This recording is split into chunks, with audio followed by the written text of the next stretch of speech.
Motorcycle TV. I'm Guy Allen. More importantly, this bloke beside me here is Cam Donald. Cam is something of an Isle of Man TT legend, road racing, gun for hire, and all-round good guy. Welcome, Cam. Thank you. You've been playing with this very exotic toy behind us here, MV Agusta F4 1000RR. First impressions. You're a bit of a bike nut, or a lot of a bike nut, so first impressions. Just, you know, Italian exotica at its best. When you look at the styling of the machine, it's magnificent. Yeah. Very, very easy on the eye motorcycle. And, you know, and a big step for MV to sort of take it to the actual pinnacle of sports bikes with the RR's offering. It's funny you mention the styling, because the styling is by Massimo Tamburini, who penned the 916, so one of the world's great motorcycle stylists. Yes. Now MV had its big revival 99-2000 when they came out with the F4 750, and this effectively, the 1000, is a second generation bike, so a lot more electronics, Yes. a bit more subtlety in the suspension, I suspect. And this bike is the exotic end of the F4 market.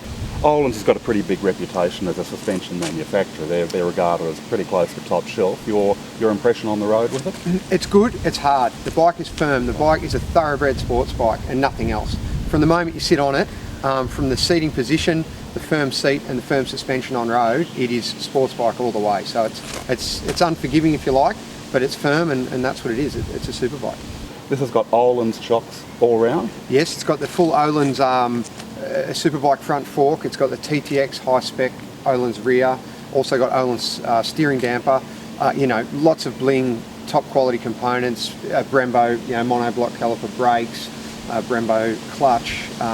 Yeah, some really trick parts on it. It oozes bling out. We've raised suspension. Suspension, how does it work? What's it like? Well, of course, the unique thing with the RR, or for MV, is the first time with electronic adjustable suspension. Yeah. So the suspension's fully adjustable via your electronic buttons on the dash. So that's quite a, you know, well, it's not unique because many brands are going to that now, but it's MV's first offering at it. It's not a gimmick, it works, it's easier than getting out tools, and you can do it on the fly. So, you know, that's a good thing. Brakes, okay, top end Brembo brakes. Tell Yeah. me a bit about them, how do they work? Very good. Front brake, you know, it'll stop you on a dime. It's very impressive. So braking power, it's got, you know, more than it needs. It's very strong on the brakes. Because it is quite a agile, stiffly set up superbike chassis, when you brake, the bike does unbalance itself quite quickly, as, you know, thoroughbred superbikes do. But if you're not used to a bike like that, you know, it can give you a bit of a fright when you grab that front brake lever, because stop suddenly, it'll want to pick the back up and get a little bit wiggly. Okay. Be easy on the throttle and be easy on the brake, because it is extremely responsive. Okay, responsive, we've got a claimed 198 horsepower engine in it, radial valve engine. Yes. Again, second generation, but wall-to-wall electronics, so tell me about that.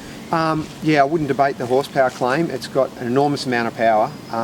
The latest offering, the motor's quite short stroke, high revving, which seems to be the way all the inline fours are heading these days.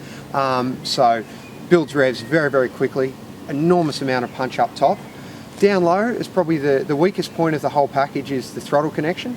So it's a full fly-by-wire throttle, and it needs some refinement. That the initial throttle application, and as you wind through the power, there is a few hiccups there. Once you get up top, it clears itself out and you've got a big rush of power, but that's definitely its weak point, is the throttle connection from a standstill and at low revs.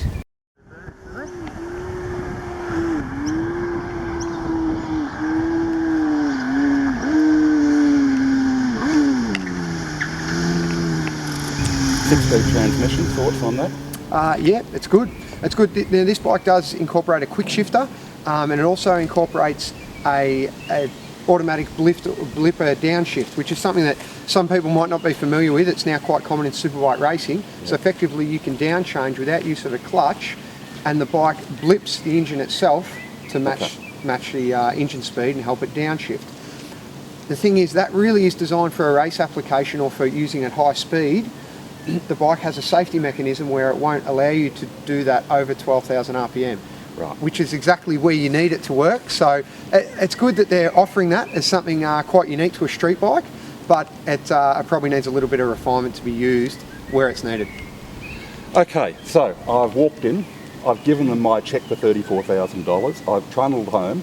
I've shoved it in the shed. Should I be happy?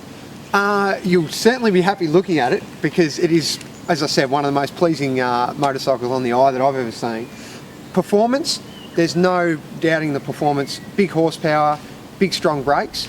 It's just that throttle connection and the rideability due to the throttle connection that, I was disappointed in personally. Yeah. Because you look at the bike, how could you not expect more? The thing just looks amazing. So that was a disappointing part of the whole package. I believe that MV are constantly working on upgrading software and improving that rideability due to the throttle, the fly-by-wire system. So that part of the electronics package is definitely its weak point. And whether that just becomes an idiosyncrasy that you get used to and adds character to the package, I don't know, maybe. But for me, after riding the current crop of top spec machines, they are all so good now.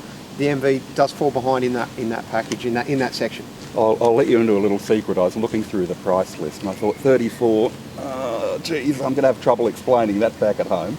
But I saw 22 for the standard F4, which is down a whole 4 or 5 horsepower. Yeah. It's about 15 kilos heavier, so it's obviously got less exotic gear in it. Yes. Different suspension sacks on the rear, Mizuki on the front, and different brakes, lower spec brakes.